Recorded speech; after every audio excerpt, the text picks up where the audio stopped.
Hi all. നമ്മളിന്ന് നോക്കാൻ പോകുന്നത് BEGC 106 പോപ്പുലർ ലിറ്ററേച്ചറിലുള്ള മൂന്നാമത്തെ ബ്ലോക്കിലുള്ള അവസാനത്തെ യൂണിറ്റ് ആയിട്ടുള്ള നാലാമത്തെ യൂണിറ്റ്. ഇതൊരു സ്റ്റോറിയാണ്. ചെറിയൊരു സയൻസ് ഫിക്ഷൻ സ്റ്റോറിയാണ്. ഉർസുല ലെഗ്വിൻ എഴുതിയിട്ടുള്ള the ones who walk away from the Omelas എന്ന് പറയുന്ന ഒരു ചെറിയൊരു ഷോർട്ട് സ്റ്റോറിയാണ്. അപ്പം ഇതിൻ്റെ ഒരു സമ്മറി ഞാൻ പറഞ്ഞു തരാം ആദ്യം തന്നെ. ഈ നമ്മുടെ ടെക്സ്റ്റിൽ ഒരുപാട് കാര്യങ്ങൾ പറയുന്നുണ്ട്. പക്ഷേ ഈ ഒരു സ്റ്റോറീൻ്റെ എന്താ പറയുക, സ്റ്റോറീൻ്റെ ഉള്ളടക്കം മാത്രം കേൾക്കാൻ ഒരുപാട് ആളുകൾ വന്നിട്ടുണ്ടാവും എന്നറിയാം. അതുകൊണ്ട് അവർക്ക് ആവശ്യമുള്ള അതിൻ്റെ സ്റ്റോറിയുടെ സമ്മറി മാത്രം പറഞ്ഞ് നമുക്ക് പിന്നീട് ടെക്സ്റ്റ് ബുക്കിൽ പറഞ്ഞ കാര്യങ്ങളും കൂടെ ചർച്ച ചെയ്ത് നമുക്കിത് അവസാനിപ്പിക്കാം. സോ ഈ ഒരു സ്റ്റോറി ഞാൻ പറഞ്ഞല്ലോ സയൻസ് ഫിക്ഷൻ അടിസ്ഥാനപ്പെടുത്തിയിട്ടുള്ളതാണ്. അതിൽ പെട്ട ഒരു സ്റ്റോറി ആയിട്ടാണ് ഇതിനെ കണക്കാക്കുന്നത്. സോ ഇതിൽ ഒരു ചെറിയ സ്റ്റോറി ആണെങ്കിലും ഇത് തരുന്ന ഒരു മെസ്സേജ് അതെന്താണ്, എപ്പോഴും നിലനിൽക്കുന്ന ഒരു ചെറിയ കാര്യങ്ങൾ മാത്രം ആ സ്റ്റോറിയിൽ പറയുന്നുള്ളൂ. പക്ഷെ അത് നമുക്ക് തരുന്ന മെസ്സേജ് ഉണ്ടല്ലോ, അത് എറ്റേണൽ ആയിട്ട് തന്നെ നിൽക്കുന്ന മെസ്സേജാണ്. അഥവാ ഏതൊരു കാലഘട്ടത്തിലും നമുക്ക് അനിവാര്യമായിട്ടുള്ളൊരു മെസ്സേജാണ് നമുക്ക് തരുന്നത് എന്നുള്ളതാണ്. ഇത് നമ്മൾ ഒരു പ്ലോട്ട് സമ്മറി എന്നുള്ളൊരു ഭാഗം വരുന്നുണ്ട് നമ്മുടെ ടെക്സ്റ്റിൽ. ഇതിൽ പറയുന്നത് ഈ പ്ലോട്ട് സമ്മറി അതൊരു 3 പാർട്ടായിട്ട് തിരിച്ചിട്ടുണ്ട്. ഈ ഒരു 3 പാർട്ടിലുള്ള സമ്മറിയാണ് ഞാൻ പറയുന്നത്. അതിൽ ഫസ്റ്റ് സെക്ഷൻ പറയുന്നത് ഈ ഒരു കഥയുടെ ആരംഭമാണ്. ഇതിൻ്റെ ആ ഒരു കഥയുടെ ബിഗിനിങ് എന്ന് പറയുന്നത് ഒരു സമ്മർ സീസണിലുള്ള ഒരു ഫെസ്റ്റിവലിൻ്റെ ഒരു ആഘോഷത്തിൻ്റെ ആ പരിപാടിയിലാണ് ഈ ഒരു സ്റ്റോറി സ്റ്റാർട്ട് ചെയ്യുന്നത്. ഒമേലാസ് എന്ന് പറയുന്നത് ആ ഒരു നഗരത്തിൻ്റെ പേരാണ് കേട്ടോ.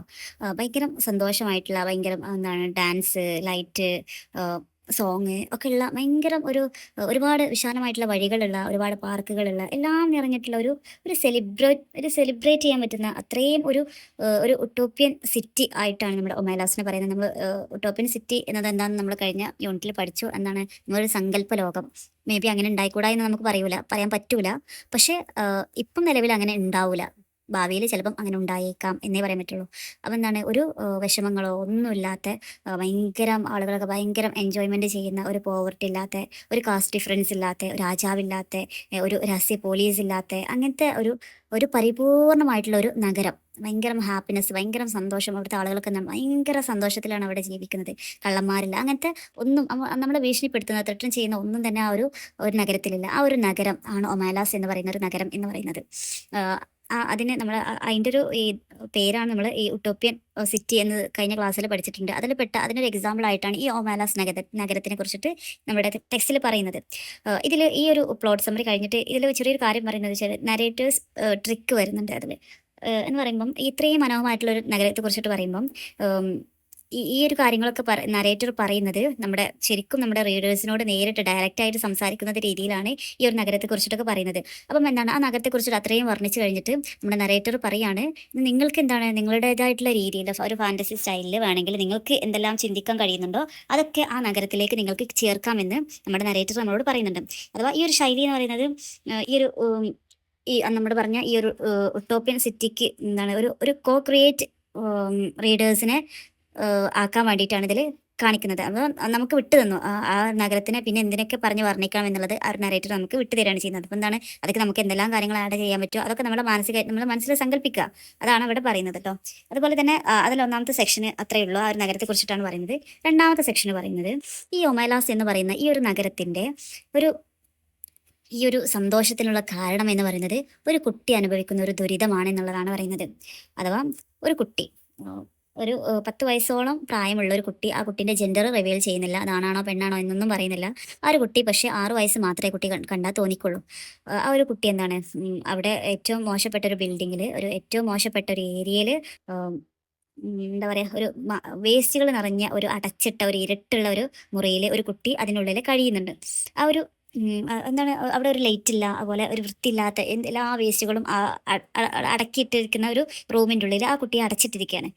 വെറും എന്താണ് അരിപ്പൊടി അതുപോലെ തന്നെ ഓയിൽ മാത്രം ആ കുട്ടിക്ക് ഭക്ഷണം ആയിട്ട് കൊടുക്കുന്നുള്ളൂ. പക്ഷേ ആ കുട്ടിയെ സംബന്ധിച്ച് ആ കുട്ടി ഇതിനു മുമ്പ് നല്ലൊരു ജീവിതം ആ കുട്ടി കണ്ടിട്ടുണ്ട്. പക്ഷേ പിന്നീട് ഈ ഒരു കുട്ടിനെ അടച്ചിട്ടതോടെ എന്താണ്, ആ കുട്ടിക്ക് ഈ ഇരുട്ട് എന്ന് പറഞ്ഞത് പേടിയായി തുടങ്ങി. അങ്ങനെ ആ ഒരു കുട്ടി എന്തൊക്കെയോ ഒരു മോശപ്പെട്ട രീതിയിലുള്ള ഒരു മാനസികമായിട്ട് ആകെ തളർന്ന, ആരോഗ്യപരമായിട്ട് ഒന്നുമില്ലാത്ത, പോഷകാഹാരക്കുറവുള്ള, ഒന്നും തന്നെ ലഭിക്കാത്ത ഒരു കുട്ടിയെയാണ് അവിടെ പറയുന്നത്. അഥവാ ഈ ഒരു കുട്ടി അവിടെ ഉള്ളത് കാരണമാണ് ആ ഒരു നഗരക്കാർക്ക് സന്തോഷം ആണ് എന്ന് പറയുന്നത്.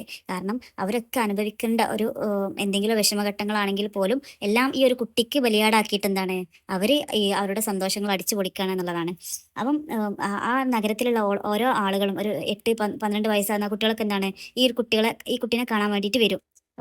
ചിലവർ എന്താണ് ഈ കുട്ടിയെ കാണുമ്പം ഭയങ്കരമായിട്ട് ദുഃഖിക്കുന്നുണ്ട്. അതുപോലെ തന്നെ ചിലവർ ഭയങ്കരമായിട്ട് ക്രോധിക്കുന്നുണ്ട്. പക്ഷേ ആ ഒരു നഗരത്തിനെ സംബന്ധിച്ച് ആ നഗരത്തിന്റെ സന്തോഷം നിലനിർത്താൻ ഈ ഒരു കുട്ടീനെ ബലി ചെയ്യൽ അവർക്ക് ആവശ്യമാണ് എന്നുള്ളത് അവർക്ക് മനസ്സിലായി. ഇപ്പോൾ ഒരുപാട് ആൾക്കാർക്ക് ഈ കുട്ടീനെ കാണുമ്പോൾ സങ്കടമൊക്കെ ഉണ്ട്. പക്ഷേ നമ്മുടെ ഈ ഒരു കുട്ടിയെ സങ്കടപ്പെട്ടാൽ നമ്മുടെ ഈ ഒരു നഗരം മുഴുവൻ സന്തോഷിക്കുകയാണെങ്കിൽ അതല്ലേ ഏറ്റവും നല്ലത് എന്നുള്ള ചിന്ത പല ആളുകളിലും ഉണ്ട്. അതുകൊണ്ട് തന്നെ ആരും തന്നെ അങ്ങനെ ആ ഒരു കുട്ടീനെ അങ്ങനെ മൈൻഡ് ആക്കുന്നില്ല. പക്ഷേ അതിൽ അപ്പൊ എന്താണ് പിന്നെ പല റൂമേഴ്സും പറയുന്നത് ചില ആളുകൾ പറയുന്നുണ്ട് ഈ കുട്ടിക്ക് എന്താണ് പുറത്തിറങ്ങിയാലും ഒരിക്കലും സന്തോഷിക്കാൻ ആ കുട്ടിക്ക് കഴിയൂല. കാരണം എന്താണ് അത്രയും ആ കുട്ടിക്ക് ഒന്നിനും പറ്റൂല. ആ കുട്ടീനെ ഇനി ഒന്നിനും പറ്റൂല. പിന്നെ ആ കുട്ടിക്ക് ഇത് നമ്മൾ പുറത്ത് വിട്ടാലും ആ കുട്ടിക്ക് ഇനി സന്തോഷിക്കാൻ ആ കുട്ടിക്ക് കഴിയൂല. പിന്നെ എന്തിനാ വെറുതെ നമ്മുടെ ഈ ഒരു സമൂഹത്തിന് മുഴുവൻ സന്തോഷങ്ങൾ കെടുത്തിയിട്ട് ഒരു കുട്ടിക്ക് സന്തോഷിക്കാൻ അവസരം കൊടുത്താൽ ആ കുട്ടിക്ക് സന്തോഷിക്കാൻ പറ്റൂല. പിന്നെ ഒരു നെസസറി ആയിട്ടുള്ള ഒരു സാക്രിഫൈസ് എന്നുള്ള രീതിയിലാണ് ആ നാട്ടിലെ ആളുകൾ ഈ കുട്ടീനെ കാണുന്നത് എന്ന് പറയുന്നത്. അതാണ് ഈ സെക്കൻഡ് ആയിട്ടുള്ള സെക്ഷനിൽ പറയുന്നത്. അഥവാ ആദ്യം ആ ഒരു നഗരത്തിന്റെ മനോഹാരിത പറയുന്നു, അതിലെ അവരുടെ സന്തോഷങ്ങൾക്ക് പിന്നിലുള്ള രഹസ്യമാണ് സെക്കൻഡ് സെക്ഷനിൽ പറയുന്നത്. ആ ഒരു കുട്ടി അനുഭവിക്കുന്ന ഒരു ദുരിതമാണ് ആ ഒരു നഗരത്തിന് മുഴുവൻ സന്തോഷത്തിന് കാരണമാണെന്നുള്ള അവർ വിശ്വസിക്കാണ്. ആ ഒരു വിശ്വാസത്തിനെയാണ് ഇവിടെ പറയുന്നത് കേട്ടോ. ഇതിന് മൂന്നാമത്തെ സെക്ഷനിൽ വരുന്നത് ചില ആളുകൾ ഈ കുട്ടീനെ കണ്ട ശേഷം എന്താണ് ആ ഒരു സമൂഹത്തിന്റെ ഒരു കൊടും ക്രൂരത അവർക്ക് അംഗീകരിക്കാൻ പറ്റുന്നില്ല. ഒരിക്കലും അവരെന്താണ് അതിന് അംഗീകരിച്ചു കൊടുക്കുന്നില്ല. അതുകൊണ്ട് തന്നെ അവരുടെ വീടുകളിലേക്ക് ആ ഒരു കുട്ടീനെ കണ്ട ശേഷം അവർ വീടുകളിലേക്ക് മടങ്ങിയില്ല. മറിച്ച് അവരുടെ സന്തോഷകരമായിട്ടുള്ള ആ ഒരു നഗരം ആയിട്ടുള്ള ഒമേലാസ് എന്ന് പറയുന്ന നഗരത്തിന്റെ വാതിലിലൂടെ അവരെന്താണ് ഇരുട്ട് നിറഞ്ഞ ഡാർക്ക്നെസ്സിലേക്ക് ഒരു അൺനോൺ പ്ലേസ് എന്ന് വിളിക്കുന്ന സ്ഥലത്തേക്ക് അവർ നടന്നു പോകുന്നു എന്ന് പറയുന്നുണ്ട്. അതോടുകൂടെയാണ് ഈ ഒരു സ്റ്റോറി അവസാനിക്കുന്നത്. ഇതെന്താ വെച്ചാൽ അഥവാ അവർ എങ്ങോട്ടാ ഇപ്പം നമ്മൾ നറേറ്റർ പറയുന്നുണ്ട് അവർ പോകുന്ന സ്ഥലം എന്താണ് ഏതാണ് എന്നൊന്നും നമ്മളോട് പറയുന്നില്ല. പക്ഷെ അവർ പോകുന്ന വഴി അവർക്കറിയാം എന്നുള്ളതാണ്. അവരാണ് ശരിക്കും the ones who walk away from the Omelas എന്ന് നമ്മുടെ ഈ ഒരു സ്റ്റോറിയുടെ ടൈറ്റിലായിട്ടുള്ള ഇതിൽ പറയുന്ന ആളുകൾ ഇവരാണ്. കാരണം എന്താണ് അനീതിയെ ഒരിക്കലും അംഗീകരിക്കാത്ത മോറൽ ആയിട്ടുള്ള ഇൻഡിവിജ്വൽസ് ആണ് ഈ പോകുന്ന ആളുകൾ എന്ന് പറയുന്നത്. അപ്പോൾ സ്റ്റോറി മനസ്സിലായോ?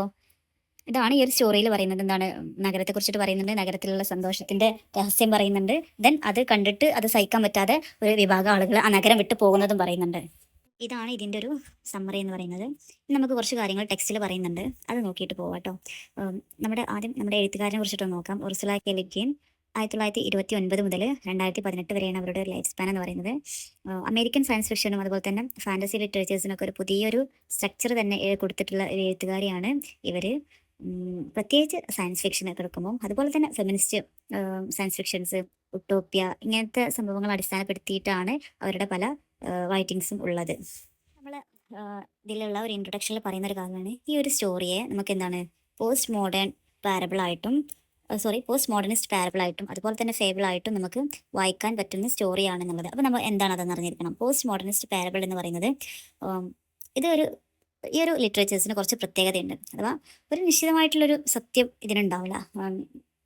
ശരിക്കും ഒരു വ്യക്തത ഉണ്ടാവില്ല. ശരിക്കും ആ ഒരു സ്റ്റോറിക്ക് അവസാനം ഒരു ഉത്തരം ഉണ്ടാവില്ല. ആ ഒരു സ്റ്റോറി കഴിയുമ്പോഴും ഒരുപാട് സംശയങ്ങളും ഒരുപാട് എന്താ പറയുക വൈരുദ്ധ്യങ്ങളൊക്കെ നമുക്ക് മനസ്സിൻ്റെ ഉള്ളിൽ ബാക്കിയേക്കാം. ചില ഫിലിംസൊക്കെ കാണുമ്പോൾ അങ്ങനെ ഉണ്ടെന്ന് പലരും അഭിപ്രായം പറയാറുണ്ട്. അതുപോലെ ചില റൈറ്റിങ്സും ഇപ്പോൾ നമ്മൾ ഈ ഒരു സ്റ്റോറി എടുത്ത് നോക്കുകയാണെങ്കിൽ തന്നെ അവസാനം അവർ ആ നാട് വിട്ടു പോയി എങ്ങോട്ടാ പോകുന്നതെന്നോ ഒന്നും അതിൽ പറയുന്നില്ല. അപ്പം എന്താണ് കുറേ ക്വസ്റ്റ്യൻ മാർക്ക് അവിടെ നിൽക്കുകയാണ്. അപ്പം ഇതുപോലത്തെ പല സംഭവങ്ങളും നമ്മുടെ ഈ ഒരു സ്റ്റോറിയിലുണ്ട്. അതുപോലെ ഉള്ള സംഭവങ്ങളാണ് ഈ പോസ്റ്റ് മോഡേണിസ്റ്റ് പാരബിൾ എന്ന് പറയുന്നത്. നമ്മുടെ ഈ ഒരു ഒമാലസ് എന്താണ് ഈ രീതിയിലാണ് ഇത് രൂപപ്പെടുത്തിയിരിക്കുന്നത്. ഈ ഒരു നഗരം ശരിക്കും ഒരു ഉട്ടോപ്യ പോലെ നമുക്ക് തോന്നിക്കുന്നുണ്ടെങ്കിലും പക്ഷെ എന്താണ് ഒരു കുട്ടിയുടെ ഒരു ത്യാഗം കാരണമാണ് ആ ഒരു നഗരത്തിന്റെ ഒരു ഹാപ്പിനെസ് നിലകൊള്ളുന്നത് എന്നുള്ളത്. അപ്പൊ ഇവിടെ ചോദിക്കുന്ന ഒരു ചോദ്യം എന്ന് പറയുന്നത് ഈ ഒരാളുടെ ത്യാഗം ആണോ മറ്റുള്ള ആളുകളുടെ ഹാപ്പിനെസ്സിന് കാരണമാകുന്നത്? എല്ലാവരുടെയും സന്തോഷം എന്താണ് എപ്പോഴും ഒരാളുടെ ബലിയാടാണോ എന്നൊക്കെ ചോദിക്കുന്നത് പോലെ ആ ഒരു ചോദ്യമാണ് അവിടെ ബാക്കിയാക്കി നിൽക്കുന്നത്. അതെന്താണ് നമ്മുടെ ഈ ഒരു സ്റ്റോറി ഒരു പോസ്റ്റ് മോഡേണിസ്റ്റ് പേരബിൾ ആയിട്ട് നമുക്ക് പറയാം. പിന്നെ വേറൊരു സംഭവമാണ് ഫേബിൾ എന്ന് പറയുന്നത്. എന്താണ് ഈ ഫേബിൾ എന്ന് പറയുന്നത്? ഇപ്പൊ നമ്മൾ ഈ ഒരു എന്താ പറയാ പഞ്ചതന്ത്ര കഥകളൊക്കെ കേട്ടിട്ടുണ്ടല്ലോ. ആ ഒരു കഥയ്ക്ക് എന്തുണ്ടാവും അവസാനം ഒരു മോറലായിട്ടുള്ളൊരു മെസ്സേജ് ഒരു മോറലായിട്ടുള്ള പാഠം നമുക്ക് തരും.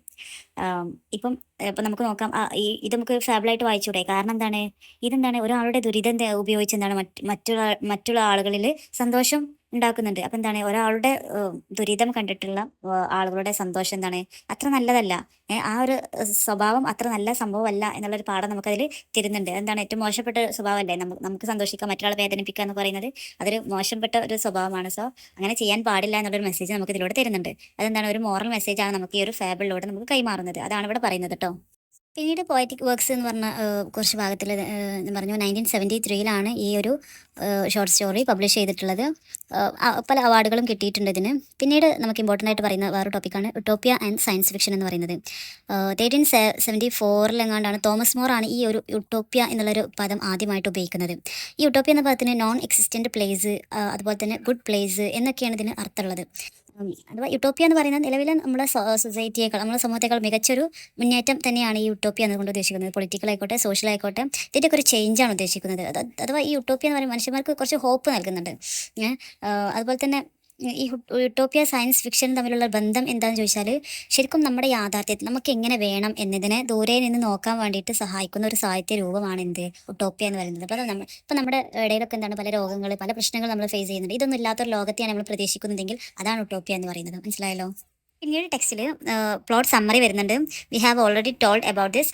ദെൻ പിന്നീട് വരുന്നത് ക്രിട്ടിക്കൽ അനാലിസിസ് ആണ്. ഇതിൽ പറയുന്നത്, നമുക്കറിയാം ഈ ഒരു സ്റ്റോറിയുടെ തീം എന്താണ്, ഒരാളുടെ സാക്രിഫൈസ്, അവരുടെ ജീവിതം, ഒരു ചെറിയ കുട്ടി ആയിക്കോട്ടെ, അവരുടെ ജീവിതത്തിന് സാക്രിഫൈസ് ചെയ്തിട്ടാണ് ആ ഒരു സൊസൈറ്റിയുടെ മുഴുവൻ ഹാപ്പിനെസ്, എൻജോയ്മെൻറ്റ്, അവരുടെ പീസ്ഫുൾ നിലനിൽക്കുന്നത് എന്നുള്ളതാണ്. ശരിക്കും ഒരു സമൂഹത്തിൻ്റെ സന്തോഷം, അതുപോലെ തന്നെ ആ സമൂഹത്തിൻ്റെ മുന്നേറ്റം, അതിൻ്റെ സമാധാനം എന്നിവയെല്ലാം എന്താണ്, ഒരാൾ എന്ന ഒരു നിരപരാധിയുടെ യഥാർത്ഥ ബലിയാടാണ് എന്നുള്ളതാണ് നമുക്ക് ശരിക്കൊന്ന് പറയുകയാണെങ്കിൽ ഇതിൻ്റെ ഒരു തീമായിട്ട് വരുന്നത് എന്നുള്ളതാണ്. നമുക്കറിയാം ഈ ഒമേലസിലുള്ള പല ആളുകൾക്കും, അതുപോലെ തന്നെ നമ്മൾ റീഡേഴ്സ് ആയിട്ടുള്ള നമുക്കും എന്താണ് ഒരു മോറൽ റെസ്പോൺസിബിലിറ്റി ഉള്ളതായിട്ട് ലീഗൻ ഇതിൽ സൂചിപ്പിക്കുന്നുണ്ട്. അഥവാ നമ്മളെല്ലാവരും അതിന് ആ ഒരു ക്രൈമിൽ നമ്മളും കൂടെ ഇൻക്ലൂഡഡ് ആണ് എന്നുള്ളതാണ്. നമുക്കെല്ലാം എന്തുണ്ട്, ഒരു മോറൽ റെസ്പോൺസിബിലിറ്റി. ഇപ്പോൾ ആ ഒരു കാര്യം പറയുമ്പം, ഇപ്പം നമ്മുടെ ലൈഫിൽ വരുമ്പം നമ്മൾ തന്നെ നമ്മുടെ സന്തോഷത്തിന് വേണ്ടിയിട്ട് നമ്മൾ മറ്റൊരാളെ ഇങ്ങനെ വേദനിപ്പിക്കാൻ പറ്റുമോ? ഇല്ല. ആ ഒരു കാര്യമാണ് ഇവിടെ പറയുന്നത്. നമ്മളെന്താണ് അത് വായിക്കുമ്പോൾ തന്നെ നമുക്കത് മനസ്സിലാക്കേണ്ട ഒരു മെസ്സേജാണ് നമ്മുടെ റൈറ്റർ നമുക്ക് പറഞ്ഞു തരുന്നത്. അവർ ചോദിക്കുന്ന ഒരു ചോദ്യം എന്താണെന്ന് ചോദിച്ചാൽ, who is responsible for the bargain എന്നുള്ള ചോദ്യത്തിലേക്കാണ് ഈ ഒരു സ്റ്റോറി മുഴുവൻ നമ്മളെ നയിക്കുന്നത് എന്നുള്ളതാണ്. Who is responsible for the bargain എന്നുള്ളതാണ് അവർ നമ്മളോട് ചോദിക്കുന്ന ചോദ്യം, ഈ ഒരു നറേറ്റർ നമ്മളോട് ചോദിക്കുന്ന ചോദ്യം. അതുപോലെ തന്നെ ആ ഒരു സമൂഹത്തിൽ നിലനിൽക്കുന്ന ആളുകളും, അതുപോലെ തന്നെ അവിടെ നിന്ന് പോകുന്ന, ആ നഗരത്തിൽ നിന്ന് പോകുന്ന ആളുകളും ഒക്കെ രണ്ടുപേരും എന്താണ്, ഒരു മോറൽ കോൺഫ്ലിക്റ്റിലൂടെയാണ് അവർ കടന്നു പോകുന്നത്. നിൽക്കുന്ന ആളുകൾക്ക് എന്താണ്, ഒരു കൂട്ടായ സന്തോഷത്തിന് എന്താണ്, ഒരു ചെറിയൊരു കുട്ടി വേദനിച്ചാലും കുഴപ്പമില്ല, അതിനെന്താണ് ചെറിയൊരു വേദനയൊക്കെ ആവാം എന്നുള്ളതാണ് അവരുടെ മൈൻഡ്. അവർക്കറിയാം അവർക്ക് സങ്കടം ഉണ്ടായിരിക്കാം, പക്ഷെ എന്നാലും ഒരു കുട്ടിയുടെ അപേക്ഷിച്ചും ഈ ഒരു സൊസൈറ്റിയെ മുഴുവൻ അപേക്ഷിച്ചും എന്താണ്, ആ ഒരു സൊസൈറ്റിക്കാണ് അവിടെ കൂടുതലായിട്ട് പ്രാധാന്യം കൊടുക്കേണ്ടത് എന്നുള്ളത് ഒരു ചിന്തയിലാണ് അവരുടെ ആ ചെറിയ വിഷമങ്ങൾ അവരുടെ മറക്കുകയാണ് ചെയ്യുന്നത്. പക്ഷേ പോകുന്നവരായിക്കോട്ടെ അനീതിയുടെ സമൂഹത്തിൽ എന്താണ് ജീവിക്കാൻ അവർക്ക് ആഗ്രഹിക്കുന്നില്ല എന്നുള്ളതാണ്. അങ്ങനെയാണ് അവർ അവിടുന്ന് പോകാൻ തയ്യാറാവുന്നത്. അതാണ് ഈ ഒരു ക്രിട്ടിക്കൽ അനാലിസിസിൽ പറയുന്നത്. ദെൻ പിന്നീട് പറയുന്ന വേറൊരു കാര്യമാണ് narrator and the post modern structure എന്ന് പറയുന്നത്. ഇതിൽ അവരുടെ ഒരു സ്ട്രക്ചർ, അവരുടെ ഈ എഴുത്തിൻ്റെ സ്ട്രക്ചർ എന്ന് പറയുമ്പം നറേറ്റർ എന്ത് ചെയ്യുന്നുണ്ട്, പ്രസൻറ്റ് ഉപയോഗിക്കുന്നുണ്ട്, അതുപോലെ തന്നെ പാസ്റ്റ് ഉപയോഗിക്കുന്നുണ്ട്. ഇതൊക്കെ എന്താണ് നമുക്ക് പല പ്രശ്നങ്ങളും അല്ലെങ്കിൽ നമുക്ക് എന്താണ് പല കൺഫ്യൂഷൻസും ഉണ്ടാക്കുന്നുള്ള. അതുപോലെ തന്നെ കണ്ടീഷണൽ വേർബ്സ് ഉപയോഗിക്കുന്നുണ്ട്. കുഡ്, മൈറ്റ്, ആവാം, ആയേക്കാം. ഇതൊക്കെ എന്താണ് ഒരു അൺസർട്ടനിറ്റിയാണ് നമുക്ക് ഈ റീഡേഴ്സ് ആയിട്ടുള്ള നമുക്ക് തരുന്നത്. അതുപോലെ തന്നെ എന്താണ് ഈ ഒരു നിങ്ങളുടെ റീഡേഴ്സും എന്താണ് ഈ ഒരു മോറൽ ക്രൈമിൽ പങ്കാളികളാവുന്നുണ്ടെന്ന് പറയുന്നത്. അപ്പം നമുക്ക് എന്താണ്, നമുക്ക് ഇമാജിൻ ആ ഒരു സിറ്റിയെ ഇമാജിൻ ചെയ്യാൻ നമുക്ക് അവകാശം ആര് തന്നിട്ടുണ്ട്, നറേറ്റർ തന്നിട്ടുണ്ട്. അതുപോലെ തന്നെ അതിലുള്ള ഒരു കുറ്റക്കാരും ആരായിട്ട് മാറും, ഈ വായനക്കാരായിട്ടുള്ള നമ്മളും അതിലൊരു ക്രിയേറ്റർ, ആ സിറ്റിയുടെ ക്രിയേറ്റർ ആയി മാറും. അതുകൊണ്ട് തന്നെ ആ ഒരു ക്രൈമിൽ നമ്മളും അറിയാതെ ആണെങ്കിൽ പോലും നമ്മൾ അതിൽ പങ്കാളികളാവുന്നു എന്നുള്ളതാണ്. ഇതിൽ പറയുന്ന മറ്റൊരു കാര്യം എന്താ വെച്ചാൽ, ലിമിറ്റ്സ് ഓഫ് യുട്ടോപ്പിയൻ ഇമാജിനേഷൻ പറയുന്നുണ്ട്. നമുക്കറിയാം ഈ യുട്ടോപ്പിയൻ ഇമാജിനേഷൻ എന്ന് പറഞ്ഞാൽ എന്താണെന്ന് നമുക്കറിയാലോ. അപ്പം ഈ യുട്ടോപ്പിയൻ ഇമാജിനേഷൻ സൃഷ്ടിക്കാനുള്ള ശ്രമം തന്നെ എന്താണ്, ഒരു ദുരിതത്തെ ഒഴിവാക്കാൻ കഴിയാത്തതാണ് എന്നുള്ളതാണ് നമ്മൾ കാണിക്കുന്നത്.